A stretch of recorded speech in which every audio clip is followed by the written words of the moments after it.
ಎಲ್ಲರಿಗೂ ನಮಸ್ಕಾರ. ನೋಡಿ ಸಿಂಪಲ್ಲಾಗಿ ಕ್ರಿಸ್ಪಿ ಅಂತಹ ಕಬಾಬ್ನ ಹೇಗೆ ಮಾಡೋದು ಅಂತ ನೋಡ್ಕೊಳ್ಳಿ. ತುಂಬಾ ಚೆನ್ನಾಗಿದೆ, ಸಿಂಪಲ್ ಮೆಥಡ್ ಕೂಡ. ನೋಡಿ, ಅರ್ಧ KG ಅಷ್ಟು ನಾನು ಮಟನ್ ತಗೊಂಡಿದ್ದೀನಿ, ಕ್ಲೀನಾಗಿ ವಾಶ್ ಮಾಡ್ಕೊಂಡಿದ್ದೀನಿ. ಸೊ ಇದಕ್ಕೆ ಮಸಾಲ ಏನು ಬೇಕು ಅಂತ ನೋಡ್ಕೊಳ್ಳಿ. ಒಂದು ಅರ್ಧ ಟೀ ಸ್ಪೂನಷ್ಟು ಶುಂಠಿ ಮತ್ತು ಬೆಳ್ಳುಳ್ಳಿ ಪೇಸ್ಟ್, ರುಚಿಗೆ ತಕ್ಕಷ್ಟು ಉಪ್ಪು, ಅಚ್ಚಕಾದ ಪುಡಿ ಮತ್ತು ಇದು ಕಬಾಬ್ ಪೌಡರ್ ಮತ್ತು ಕಸ್ತೂರಿ ಮೇಥಿ ಹಾಕ್ಕೊಳ್ಳಿ. ಜಾಸ್ತಿ ನೀವೇನು ಹಾಕ್ಕೊಳ್ಳೋಕೆ ಹೋಗಬೇಡಿ. ನಾನು ತೋರಿಸುವಂತೆ ಎಲ್ಲ ಪದಾರ್ಥಗಳನ್ನು ನೀವು ಹಾಕ್ಕೊಳ್ಳಿ. ನಾನು ಹೇಳಿರುವಂಥ ಮಸಾಲೆ ಸೇರಿಸ್ಬಿಟ್ಟು ನೀವು ಈ ಥರ ಮಿಕ್ಸ್ ಮಾಡ್ಕೋಬೇಕು. ಒಂದು 5ರಿಂದ 6 ನಿಮಿಷ ಚೆನ್ನಾಗಿ ಮ್ಯಾರಿನೇಟ್ ಆಗಬೇಕಿದು. ಮಿಕ್ಸ್ ಮಾಡ್ಕೊಳ್ಳಿ ಈ ಥರ. ಮಸಾಲೆ ಚೆನ್ನಾಗಿ ಹಿಡಿದ್ರೆ ಚೆನ್ನಾಗಿ ಟೇಸ್ಟ್ ಬರುತ್ತೆ ಫ್ರೈ ಮಾಡಲಿಕ್ಕೆ. ಕಬಾಬ್ಗೆ ನೀವು ನಿಂಬೆಹಣ್ಣಿನ ರಸ ಮತ್ತು ಮೊಟ್ಟೆ ಹಾಕೋಬಾರ್ದು.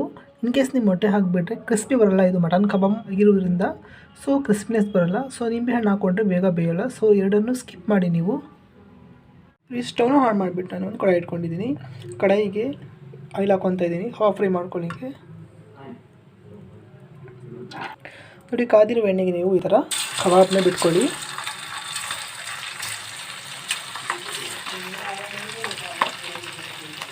ಆದ ತಕ್ಷಣ ನೀವು ಈ ಥರ ಮಗ್ಚ್ ಹಾಕಬಾರ್ದು. 1 ನಿಮಿಷಗಳ ಕಾಲ ಆದಮೇಲೆ ಮಗ್ಚ್ ಹಾಕ್ಕೊಳ್ಳಿ. ಈ ಥರ ಮಗ್ಚ್ ಹಾಕೋಬೇಕು ನೀವು ಈ ಥರ.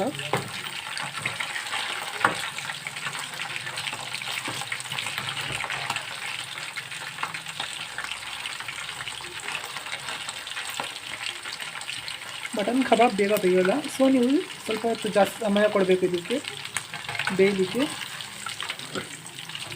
ಈ ಥರ ಮಗ್ಚ್ ಹಾಕೊಳ್ತಾ ಇರಿ. ನೀವು ಮಗ್ಚ್ ಹಾಕೊಳ್ತಾ ಇರಬೇಕು. ನೋಡಿ ಈ ಥರ.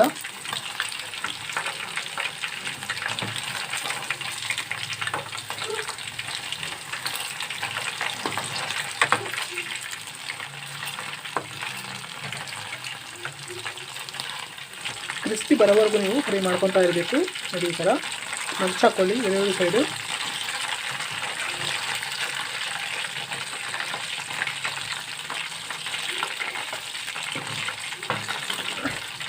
ಈ ಥರ ಮಾಡಿ ತುಂಬಾ ಚೆನ್ನಾಗಿರುತ್ತೆ.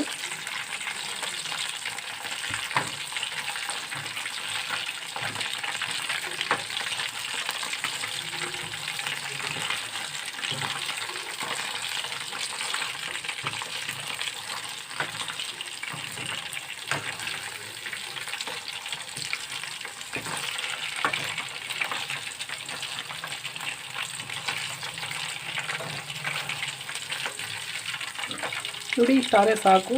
ಇದು ಚೆನ್ನಾಗಿ ಬೆಂದಿದೆ ಮತ್ತು ಆಗಿದೆ ಕೂಡ. ನೀವು ಸ್ಟವ್ನ ಆಫ್ ಮಾಡಿಬಿಟ್ಟು ಒಂದು ಪ್ಲೇಟಿಗೆ ಶಿಫ್ಟ್ ಮಾಡ್ಕೊಳ್ಳಿ.